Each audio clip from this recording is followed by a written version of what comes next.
नमो भगवते वासुदेवाय। ओम श्री मातृपितृचरणकमलेभ्यो नमः। आज आश्विन मास कृष्ण पक्ष सर्वपुत्री अमावस्या। तो आज के दिन हमने ये जो है हम सीधा निकालते हैं प्रत्येक अमावस्या को। तो आज भी रंजना शर्मा ने जो है सीधा निकाल दिया है।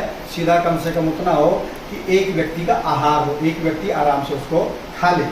या अपने घर में कोई ब्राह्मणी आती है, कोई ब्राह्मण आता है या मंदिर में देना चाहे तो वहाँ आप इसको दे सकते हैं। आप कुछ कहेंगे?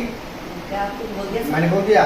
चलिए तो सीधा या जो कुछ भी आप देना चाहें तो अमावस्या को आप देना चाहिए। और जहाँ तक संभव हो गोग्रास और गाय का चारा दें तो अति उत्तम है, बहुत ही बढ़िया है, ताकि घर में किसी भी प्रकार का पितृदोष न रहे। तो मैं इस पितृदोष पर आपको एक अभी कथा सुनाऊंगा। और कल से जो है आश्विन शुक्ल पक्ष नवरात्रि का शुभारंभ हो रहा है। तो मैं माता रानी के जो कल से नवरात्रि आरंभ हो रहे हैं उस पर भी आपसे चर्चा करूंगा। तो तब तक आप जो है हमारी वीडियो में बने रहिए। ओम श्री पितृदेवाय नमः। तो कथा का शुभारंभ करता हूँ। अपने पितरों का स्मरण कीजिए। एक गांव में एक दंपत्ति रहता था, यानी कि पति पत्नी का जोड़ा। पति लक्ष्मीचंद और पत्नी मंगला रानी दोनों घर में रहते थे। कुछ दिनों से घर में समस्याएं आने लगी। घर की सुख शांति समाप्त और घर में जो गाय इत्यादि थी उनका धीरे धीरे दूध देना कम होता चला गया। खेतों की फसल जो बहुत अच्छी होती थी वो भी धीरे धीरे कम होने लग गई। एक दिन मंगला रानी अपने पति के लिए, स्वामी के लिए खाना बनाकर खेत पर पहुंचती हैं और दोनों एक पीपल के नीचे बैठते हैं। पतिदेव जब खाना खा लेते हैं तो वार्ता आरंभ होती है, बातचीत आरंभ होती है। दोनों बहुत दुखी हैं। जिस पीपल के नीचे बैठे हैं वो पीपल भी धीरे धीरे सूख रहा है। और पत्नी कहती है अपने स्वामी से, हे स्वामी, घर में सब कुछ बढ़िया चल रहा था, अब न जाने क्या हो गया है। इतना कहते कहते उसकी अश्रुधारा बहने लगी। पति ने तभी अचानक देखा कि सामने से एक महात्मा चले आ रहे हैं। जब पति की नज़र उधर गई तो पत्नी ने भी देखा। जैसे ही महात्मा जो सन्यासी हैं निकट पहुँचे, दोनों उठे और दोनों ने सन्यासी के चरणों में प्रणाम किया, नमस्कार किया। सन्यासी महात्मा ने भी अपनी तरफ से आशीर्वाद दिया कि सदैव खुश रहो, प्रसन्न रहो। तभी महात्मा की जो नज़र है वो मंगला रानी पर पड़ती है और वो कहते हैं, बेटी, तुम्हारी आंखों से आंसू बह रहे हैं, लगता है आप लोग कुछ संकट में हैं, परेशानी में हैं। तो यह सुनकर के मंगला रानी बोली कि हे महात्मन, हम बहुत ही दुखी हैं।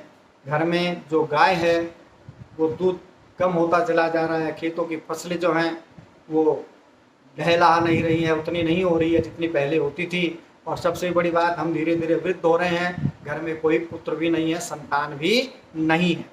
यह सब सुनकर के महात्मा जी ने कहा कि आप जिस पीपल के नीचे बैठे हैं, हे पुत्री, तो प्रतिदिन इसमें जल देगी, रविवार को छोड़ करके 6 दिन जल देना है। और सायंकाल को प्रतिदिन घी का दीपक इस पीपल के सामने जलाना है। इतना कह करके महात्मा वहाँ से चले गए। और मंगला रानी जो है उनको वह बात, बाबा की जो बात है, परिव्राजक की जो बात है, सन्यासी की बात है, उसके मन में बैठ गई और उसने प्रतिदिन वह कार्य आरंभ कर दिया। तो कुछ समय बीता। कुछ समय के बाद अचानक मंगला रानी ने देखा कि पीपल पर हरे पत्ते आने शुरू हो गए हैं। वह बहुत खुश हुई और इसी प्रकार उसका दिन प्रतिदिन कार्य चलता रहा। सुबह को जल चढ़ाना और शाम को घी का दीपक लगाना।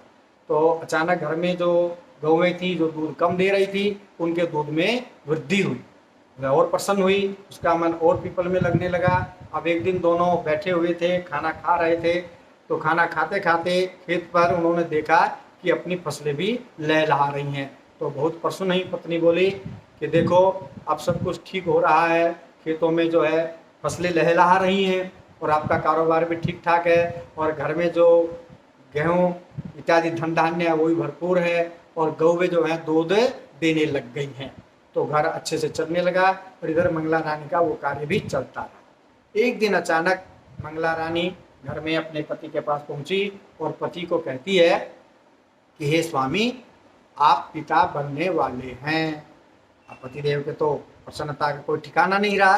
वो एकदम बहुत खुश हुआ और कहा कि इतनी खुशी तो आज तक प्राप्त नहीं हुई। 9 महीने के बाद घर में पुत्र रत्न की प्राप्ति हो गई और पुत्र धीरे धीरे बढ़ने लगा। 1 वर्ष का, 2 वर्ष का हुआ कि अचानक वही महात्मा जो हैं उनके गांव में पहुंचे।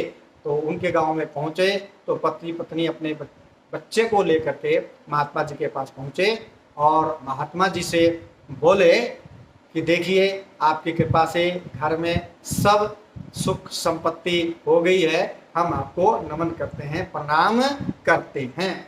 यह सब सुन करके महात्मा जी बोले कि ऐसा कुछ नहीं है, तुमने जो जो घर के वातावरण की बातें बताई थी कि घर में पशु दूध नहीं दे रहे हैं, खेत लहला नहीं रहे हैं, कार्य चल नहीं रहा है, हम बहुत दुखी हैं, तो ये सब आपके घर में पितृदोष था। और प्रतिदिन पीपल की सेवा करने पर, पीपल पर जल चढ़ाने से और घी का दीपक जलाने से आप लोगों के पितृदोष नष्ट हो गए हैं। और जब पितृदोष नष्ट हुए तो आपके घर में सब कुछ बढ़ने लग गया है।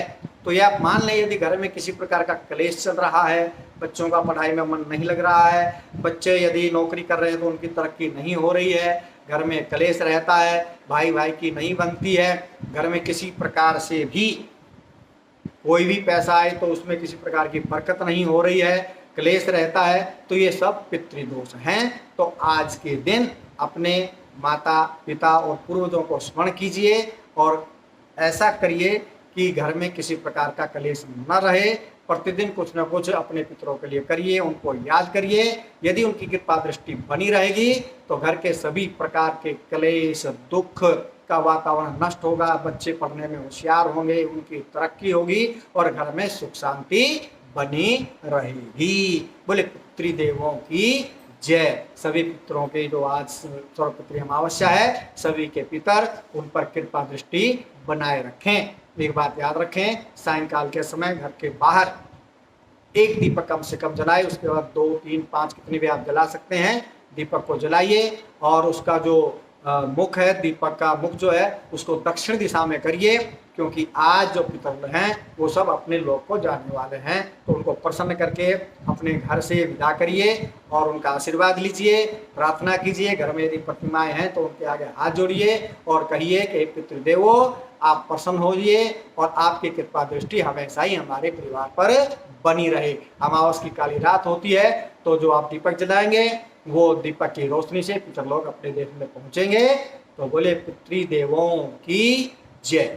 और कल से जो है माता रानी के नवरात्रि आरंभ हो रहे हैं और नवरात्रि जो है साल में 4 बार होते हैं और चारों बार ये जब नवरात्रि होती हैं तो इनमें एक जो ऋतु है, ऋतु परिवर्तन होता है। अब भी आप देख रहे हैं ऋतु परिवर्तन हो रहा है और ये ऋतु परिवर्तन एक दिन नहीं होता, इसलिए 9 दिन जो हैं हम माता रानी यानी कि शक्ति की पूजा करते हैं। और जीवन में जहाँ तक आप और मैं सब समझते हैं, शक्ति की बहुत आवश्यकता होती है। शक्ति रहेगी तो सब कुछ रहेगा और माता रानी की कृपा रहेगी तो घर के धन धान्य के भंडार भरे रहेंगे। तो आज मैं आपसे एक और बात कहने वाला हूँ, वो बात ये कि अब प्रत्येक नवरात्रि यानी कि प्रतिपदा से एकम से लेकर के नवमी तक प्रतिदिन ठीक 11 बजे माता रानी की कोई कथा और एक भजन हम सुनाने का प्रयास करेंगे और YouTube पर अर्थात शास्त्री चैनल पर हम लाइव रहेंगे। तो आप शास्त्री चैनल पर कल से ठीक 11 बजे हमारे साथ जुड़ें और हम सब पर माता रानी की कृपा बनी रहे, ऐसा मैं माता रानी से प्रार्थना करता हूँ। और इसी के साथ आपसे विदा लेता हूँ। पितृदेवो भव, मातृदेवो भव, माता रानी की जय। सर्वमंगल मांगल्ये शिवे सर्वार्थ साधिके शरण्ये त्र्यंबके गौरी नारायणी नमोस्तुते।